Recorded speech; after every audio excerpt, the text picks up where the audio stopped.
ورحمة الله وبركاته. الحمد لله رب العالمين، وبه نستعين على أمور الدنيا والدين، والصلاة والسلام على أشرف الأنبياء والمرسلين وعلى آله وصحبه أجمعين. سبحانك لا علم لنا إلا ما علمتنا إنك أنت العليم الحكيم. رب اشرح لي صدري ويسر لي أمري واحلل عقدة من لساني يفقه قولي. اللهم فقهنا في الدين وعلمنا التأويل وحببنا إلى المسلمين وجعلنا لسان صدق في الآخرين وجعلنا من ورثة جنة النعيم.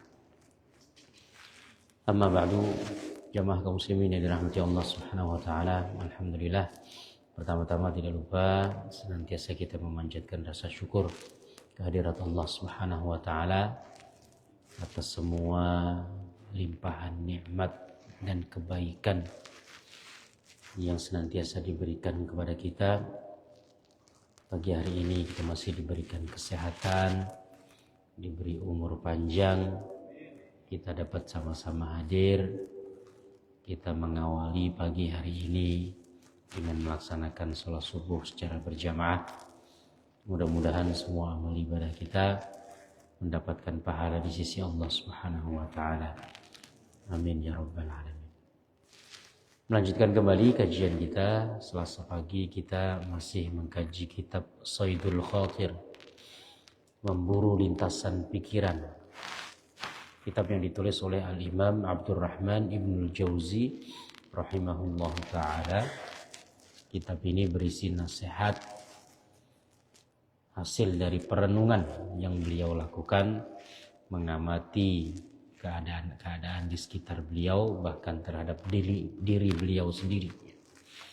Dituangkan dalam bentuk buku, beliau tulis dengan harapan dapat bermanfaat bagi orang lain. Ada banyak hal yang terlintas di pikiran kita, tapi menguap kalau tidak kita tulis. Pertama, kalau ditulis paling tidak ingat. Yang kedua, bisa juga memberi manfaat bagi orang lain. Kalau pikiran terpendam dalam diri kita, jadi nggak bisa dimanfaatkan oleh orang lain. Maka ulama-ulama kita dulu luar biasa. Mereka punya motivasi kuat untuk menulis, sehingga lahir banyak buku, karya-karya yang bisa diwariskan sampai generasi kita sekarang, bahkan sampai selanjutnya. Ya, Allahu a'lam, bisa jadi sampai hari kiamat nanti mereka masih mendapatkan aliran pahala dari ilmu-ilmu yang mereka tulis. Ya. Maka banyak ulama yang tidak menikah karena sibuk menulis buku. Dan ketika mereka ditanya kenapa tidak menikah, mereka menganggap menikah itu salah satu tujuannya apa? Punya anak, betul tidak? Nah, mereka menganggap inilah anak-anak saya. Jadi buku inilah anak-anak mereka. Jadi Imam Nawawi contohnya, beliau termasuk ulama yang tidak sempat menikah karena sibuk dengan ilmu. Dan beliau mengatakan, ya kalau orang menikah ingin mendapatkan keturunan anak, inilah anak saya. Maksudnya inilah buah hati yang beliau lahirkan dan bisa bermanfaat. Ya mohon maaf, anak ini kadang-kadang bisa menjadi anugerah, bisa menjadi musibah. Betul tak? Al-Quran juga mengatakan, ya inna min amwalikum wa auladikum aduwwal lakum. Sesungguhnya sebagian dari anak-anak kalian dan harta kalian, istri-istri kalian bisa menjadi musuh-musuh kalian. Nah, tapi kalau buku udah pasti jadi anugerah. Nah, itu salah satu di antara ya dorongan ya sebagian ulama dulu, bahkan mereka tidak menikah dengan banyak melahirkan karya dalam bentuk buku. Kita lanjut sampai halaman berapa? 172. Silakan Mbak Indra. Judul masih ya, indahnya berjuang di jalan Allah. Atau sudah judul baru? Masih lanjutan ya?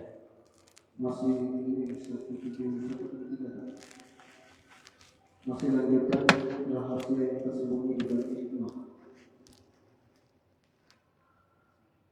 Terakhir. Oh itu. Oh iya. Silakan.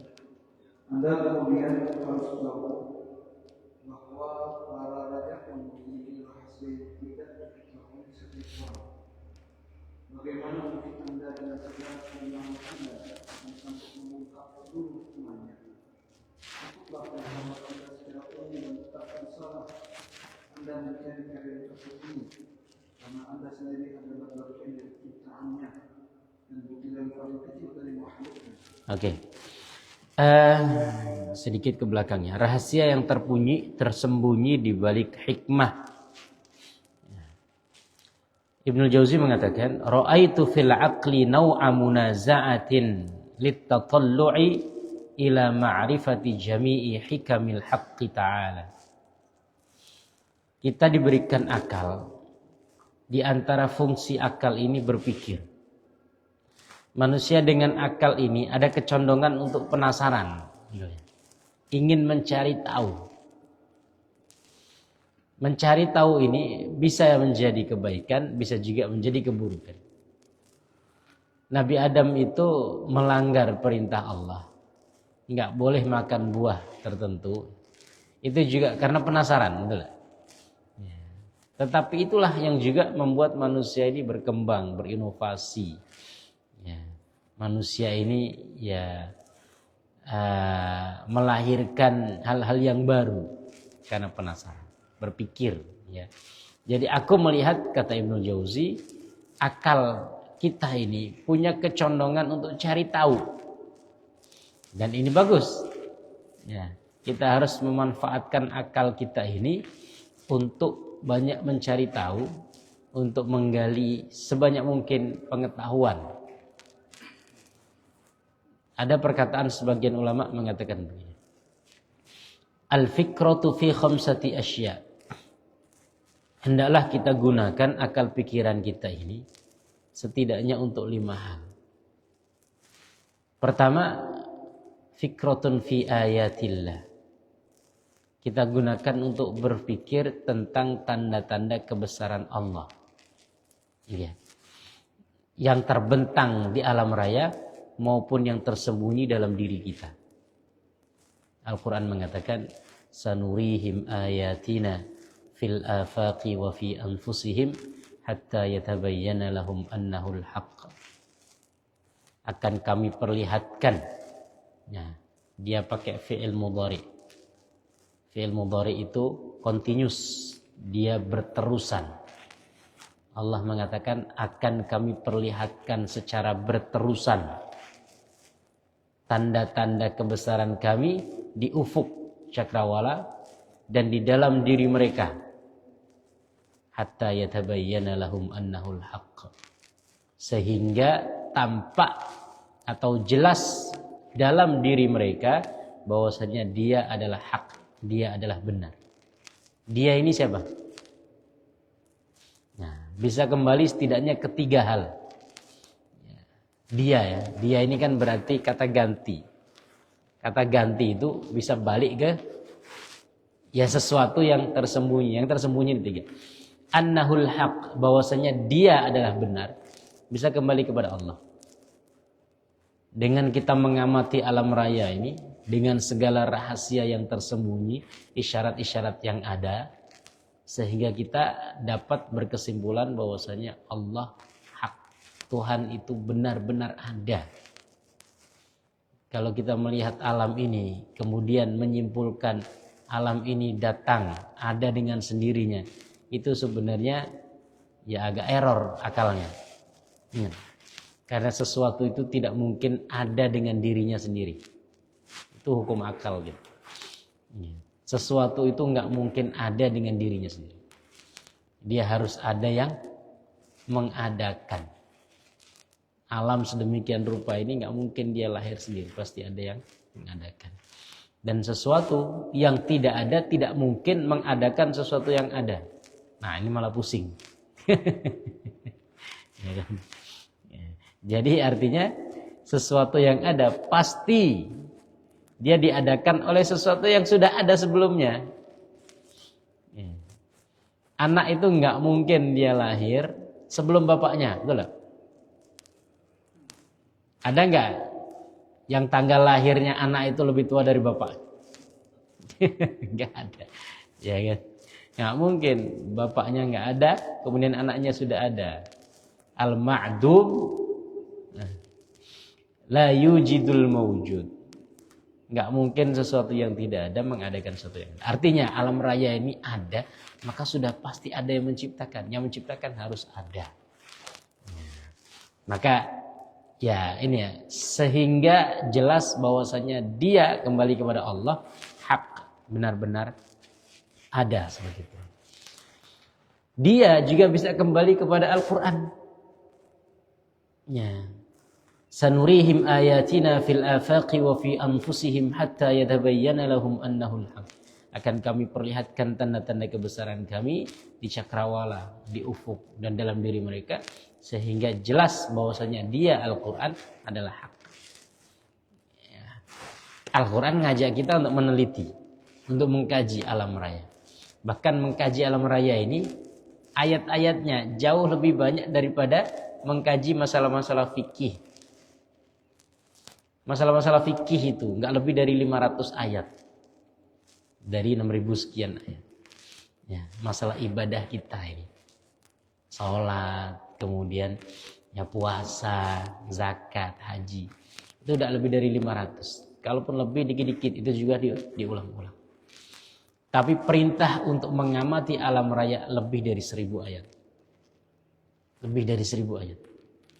Antum kalau hafal surat-surat pendek.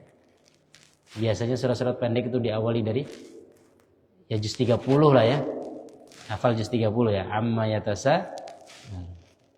Coba kita lihat ayat-ayat di surat An-Naba. Amma yatasaalu 'anil naba'il 'azim alladzi hum fihi mukhtalifun. Kalla saya'lamun. Tsumma kalla saya'lamun. Ayat kelima itu berbicara tentang hari kiamat. Belum bicara, nggak ada bicara tentang sholat, tentang puasa, haji, nggak ada. Ayat ke-6 ngajak kita untuk berpikir tentang alam. Alam naj'alil arda mihada. Bukankah kami jadikan bumi ini tempat yang nyaman untuk kita tinggal? Mihad. Mihad itu seperti buaian ibu. Jamaah sekalian, bumi ini kan bulat. Tapi antum merasakan nggak bumi ini bulat? Nggak kan? Kalau antum ngerasa bumi ini bulat, tenang nggak hidup? Nggak tenang. Ya, kayak pemain sirkus gitu kan, di atas bola besar gitu. Nggak bisa dia tenang, dia harus menjaga keseimbangan. Tapi Allah memberikan nikmat bumi ini bulat, kita merasanya ngampar. Ya, bisa toh. Alam naj'alil arda mihada. Bukankah kami jadikan bumi ini sebagai tempat yang nyaman untuk tinggal walaupun bumi ini bulat. Selain bulat, bumi ini bergerak. Antum ngerasain enggak bumi bergerak? Enggak kan? Tapi kenyataannya bumi ini kan gerak, dia muter. Coba kalau antum ngerasain bumi ini muter, bisa tidur? Enggak bisa. Ya. Allah jadikan bumi muter tapi kita enggak ngerasa muter. Sehingga nyaman betul untuk kita tinggal. Belum ditambah dengan ya segala sesuatu yang Allah sediakan. Mulai dari tumbuh-tumbuhan, air, binatang dan lain sebagainya. Kita disuruh mikir ini. Alam naj'alil arda mihada wal jibala autada. Ngomong tentang gunung. Habis ngomong tentang bumi, ngomong tentang gunung. Wal jibala autada. Kami jadikan gunung sebagai autad. Autad itu dari kata watad. Watad itu bisa berarti pertama pasak. Bisa berarti tenda. Ya. Antum kalau bikin tenda, itu kan pakai pasak ya. Apa yang untuk nahan tenda itu? Untuk nahan tenda itu, bener nggak pasak ya? Apa bahasa Bangka? Bukan tiang. Kalau talinya itu kan, kemudian kita tarik ke tanah, kita tancap itu. Pasak ya. Pasak itu kalau antum semuanya, pasak itu ada ya anggaplah seumpamanya ya 30 cm gitu ya. Kira-kira kalau antum tanam ke tanah, yang terlihat di atas dengan yang tertanam di bawah, kira-kira panjang mana? Kalau antum supaya kuat itu tenda itu, ya kan? Kita tancap gitu. Kalau pas kemah-kemah itu ya, pramuka itu. Kira-kira yang nancep ke dalam dengan yang nongol di atas itu panjangan mana? Panjangan yang nancep ya? Ya. Kalau panjang yang atas ketarik dia. Ini menurut penelitian sebagian ulama atau ilmuwan lah. Kita kan bukan ilmuwan itu. Bahwasanya gunung yang kita lihat itu, ya anggaplah gunung itu 50 meter tingginya. Itu yang menancap ke dalam jauh lebih panjang daripada yang terlihat. Ya, gunung semuanya 50 meter kelihatan atasnya, itu nancap ke bawah bisa 100-an meter. Nabi Muhammad buta huruf, tidak pernah belajar. Jangankan berbicara tentang masalah-masalah sains seperti ini ya. Ya baca tulis aja nggak bisa. Kok bisa punya ilmu kayak gini? Al-Quran mengibaratkan ya gunung itu seperti pasak. Pasak itu bagian dalamnya lebih panjang daripada atasnya. Ilmu itu baru bisa ya ditemukan akhir-akhir ini. Dan ternyata begitu. Jadi gunung-gunung seperti pasak. Ya. Yang menghujam ke dalam dari batuan-batuan itu jauh lebih dalam daripada yang nongol di atas. Gitu, ya kan? Ya.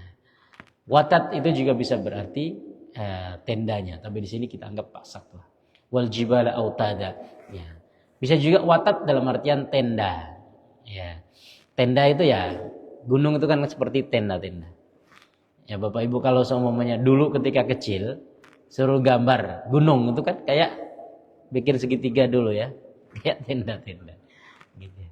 Jadi gambaran Quran luar biasa. Salah satu buku yang saya senang banget dulu bacanya. Ada judul buku At-Taswir Al-Fanni fil Quran. Gambarannya sastra dalam Al-Quran. Itu ditulis oleh seorang ilmuwan ulama namanya Sayyid Qutb. Ya.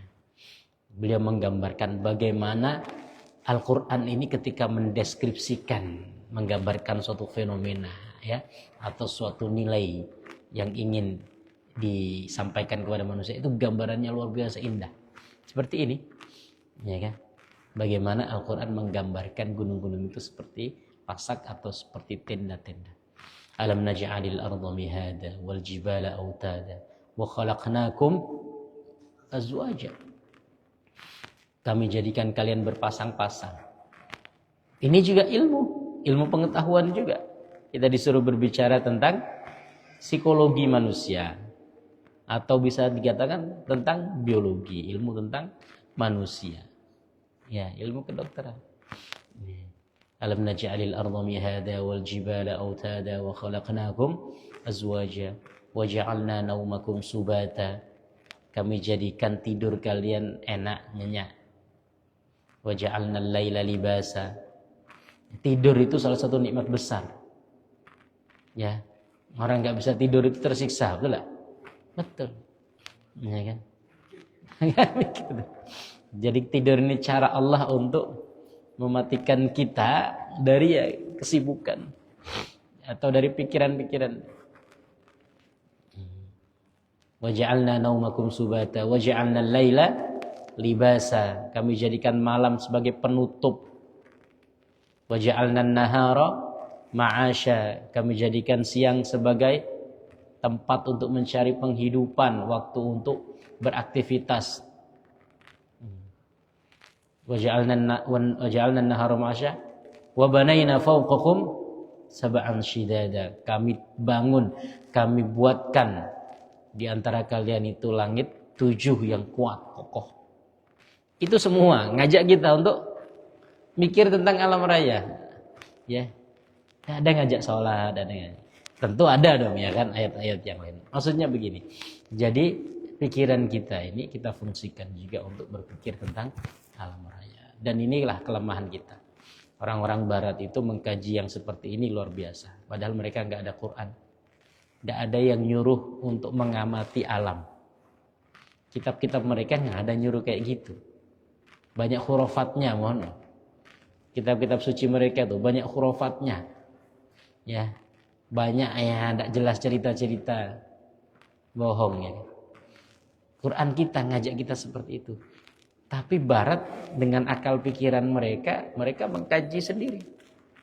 Kita punya kitab suci yang nyuruh seperti itu, kita tinggalkan.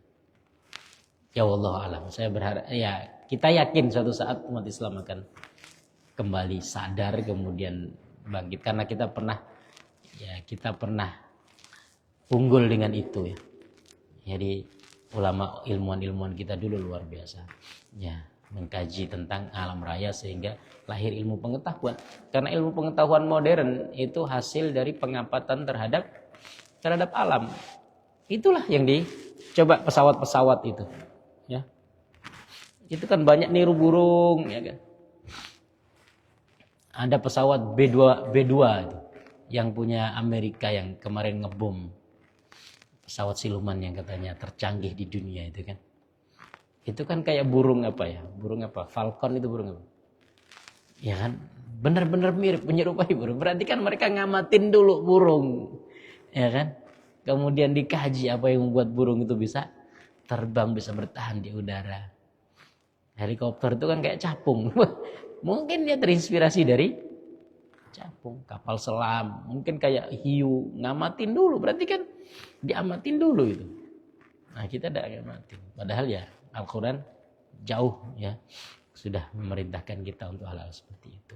Yang pertama berpikir tentang tanda-tanda kebesaran Allah agar apa? Agar lahir rasa yakin bahwasanya alam raya ini ada yang menciptakan. Yang terakhir, annahul haqq, bahwasanya dia benar, bisa kembali kepada Nabi Muhammad sallallahu alaihi wasallam. Jadi kami perlihatkan tanda-tanda kebesaran kami di cakrawala, kemudian dalam diri mereka, sehingga mereka sadar bahwasanya Muhammad itu benar sebagai seorang nabi. Karena Nabi Muhammad kan dituduh sebagai pembohong, tukang sihir, ya kan? Ini itu dan lain sebagainya. Tapi setelah dikaji ya atau diteliti isi dari Al-Qur'an yang beliau bawa, hadis-hadis yang beliau ucapkan, ternyata benar, enggak ada yang meleset. Ya kan? Sekarang ini banyak kajian tentang kemukjizatan hadis, bukan hanya kemukjizatan Quran, kemukjizatan hadis. Walaupun sebenarnya hadis itu bukan mukjizat ya, mukjizat itu kan Quran. Tapi hadis itu memuat informasi-informasi ya yang baru ditemukan atau baru bisa ya tadi ya, dieksplor lah ya akhir-akhir ini atau baru terjadi akhir-akhir ini. Kan banyak prediksi-prediksi Nabi itu yang sudah disampaikan 1000 tahun yang lalu yang sekarang baru ya kan. Nah, kalau orang ini ya, kalau orang gila, pembohong ya kan tak mungkin. Jangankan ini ya. Ya di saat itu aja nggak mungkin kejadian. Inilah prediksi ya panjang sudah kejadian. Oke. Tadi ya, jadi kita diberikan akal ini dan akal ini penasaran terus. Bagus akal punya rasa ingin tahu. Kita penasaran untuk mencari hikmah.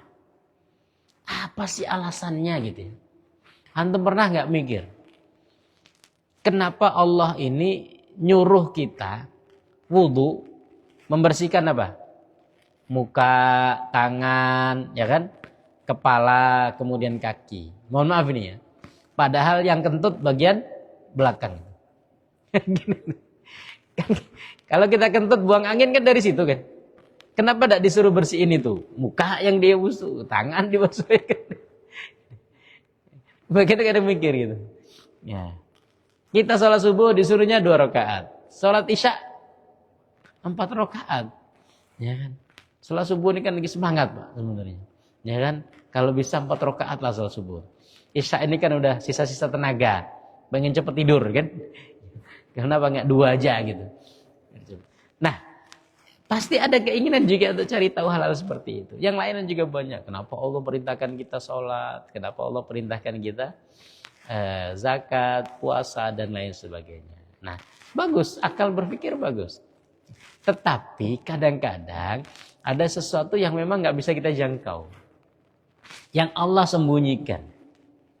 Kita yakini bahwasanya Allah ketika menciptakan sesuatu, menetapkan sesuatu, pasti ada hikmahnya. Itu harus kita yakini.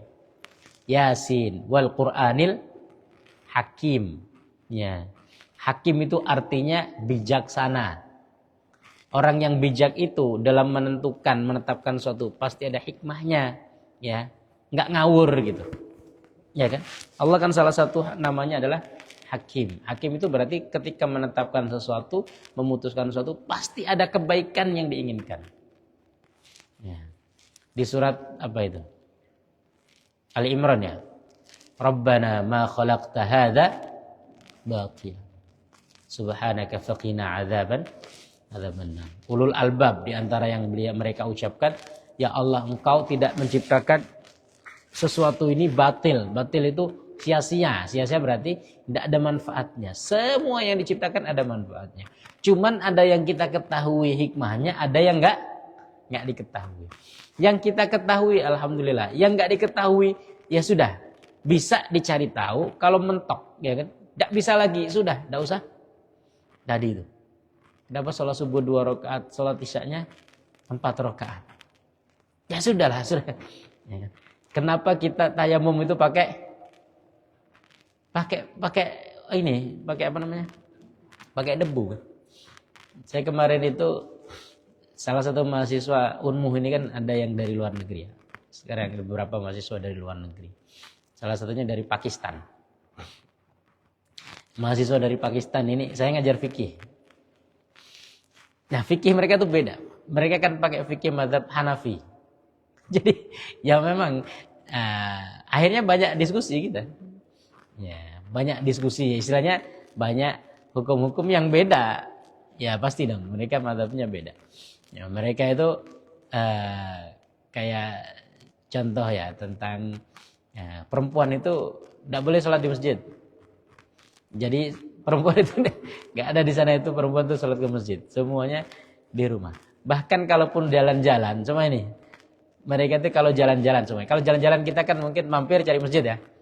Ya nggak kita, nggak istri kita, kan mampir cari masjid. Mereka nggak. Jadi yang laki-laki di masjid, perempuan nanti nyari taman atau apa gitu, sholatnya di taman. Karena emang nggak diajarkan sholat di masjid. Tapi kan udah jalan-jalan, saya pikir gitu kan. Nah, pada mampir di masjid sekalian sholat di masjid. Nah, emang nggak boleh katanya. Jadi sholat di mana kalau lagi musafir? Ya dia kan nyari sholat tempat lain. Oh gitu. Tidak ada apa-apa pandangan mereka gitu. Nah dia nanya gitu. Pak, kami ini orang Pakistan kan sebagian tempat ada salju kan. Salju. Jadi salju inilah kalau musim dingin gitu, dingin banget gitu kan. Terus nggak ada pemanas. Boleh nggak tayamum tuh pakai salju? Gitu. Kan kita tanya mau pakai debu, antum kan nggak ada salju kan di sini. Nyari salju di mana? Itu semuanya debu ketutup salju gitu. Boleh nggak tayamum pakai salju? Ya kan? Ya, kalau kita mikir ya berarti lebih bersih pakai air sebenarnya kan, daripada pakai debu. Tapi perintahnya tayamum pakai debu, apa boleh buat? Ya itulah. Ya kan? Ya seperti itu. Ada hal-hal yang kita nggak tahu. Apa hikmahnya, apa alasannya. Ada sebagian yang Allah kasih tahu. Kalau sudah, ya sudah. Nah ini tadi maksudnya, ya, yang terakhir dibaca Pak Indra tadi. Jadi jangankan untuk banyak rahasia alam semesta ini yang kita memang ya tidak dikasih Allah pengetahuan tentang itu. Manusia ini memang luar biasa. Dengan pikiran ini bisa menjangkau banyak hal. Tetapi tetap ada keterbatasan. Ya. Untuk apa? Untuk manusia itu sadar bahwasanya mereka itu tadi terbatas. Ya kan? Bumi ini kan sudah diketahui Pak, dari ujung sampai ujung oleh manusia ya. Artinya bumi global, bulat itu dan lain sebagainya. Peta ini kan antum kalau ngelihat di map itu kan dari ujung-ujung kan tahu kita mana ujung bumi mana. Tapi masih banyak yang tidak dijangkau oleh manusia. Buktinya pesawat Malaysia itu sampai sekarang nggak ditemuin. Ya kan? MH17 itu berapa? Ya, nggak tahu mana itu. Jadi radar manusia yang secanggih itu nggak, udah dalam batasan tertentu hilang udah. Mau nyari siapa? Nggak bisa. Ya, ada batasan-batasan tertentu yang memang Allah sembunyikan. Ya. Oke, lanjut.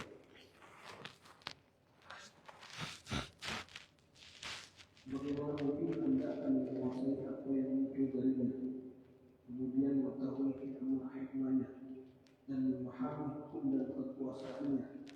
Keluarkanlah seluruh potensi Anda untuk mengetahui dan menggali apapun yang Anda tidak ketahui. Pasti Anda akan ketahui hukum. Janganlah mata terhadap apa yang tidak mungkin Anda lihat dan hasilkan.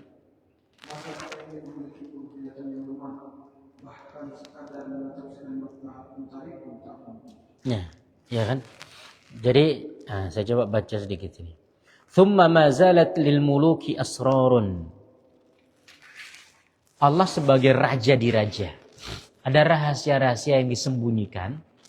Sebagaimana manusia di sini, di dunia ini. Raja tertentu ya. Raja itu pasti ada sesuatu yang memang nggak bisa diakses oleh rakyatnya. Pasti itu. Ya. Nah, apalagi Allah. Ya. Sebagai raja di raja, ada rahasia-rahasia tertentu yang memang Allah simpan, Allah jaga, nggak bisa diapa-apain oleh manusia. Ngajar, ya kan? Faman anta hatta tattali'a bi dha'fika ala jami'i hikami. Siapa Anda, kata Ibnu Jauzi. Tadi ya, pikiran kita itu mendorong kita untuk ya penasaran, nyari hikmah di balik sesuatu. Nah, tapi kadang-kadang tadi kita nggak menemukan. Maka Ibnu Jauzi ingin mengatakan, engkau tuh lemah, maka wajar kalau tidak tahu. Ya, artinya dengan kita tidak tahu bukan berarti nggak ada hikmahnya. Semua ada hikmahnya.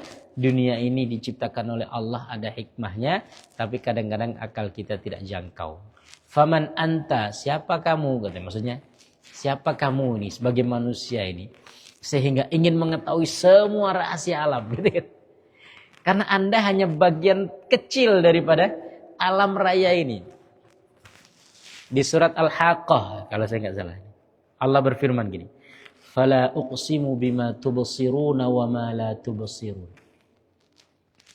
Aku bersumpah, kata Allah, dengan apa yang engkau lihat dan apa yang tidak engkau lihat. Jamaah sekalian, alam raya ini antara yang kita lihat dengan yang enggak kita lihat, banyakkan mana? Banyak yang enggak kita lihat. Jauh lebih banyak yang kita lihat. Saya kemarin baca-baca artikel ya, jurnal gitu. Bahwasanya alam laut saja ya, alam laut ini. Artinya biotika atau apa?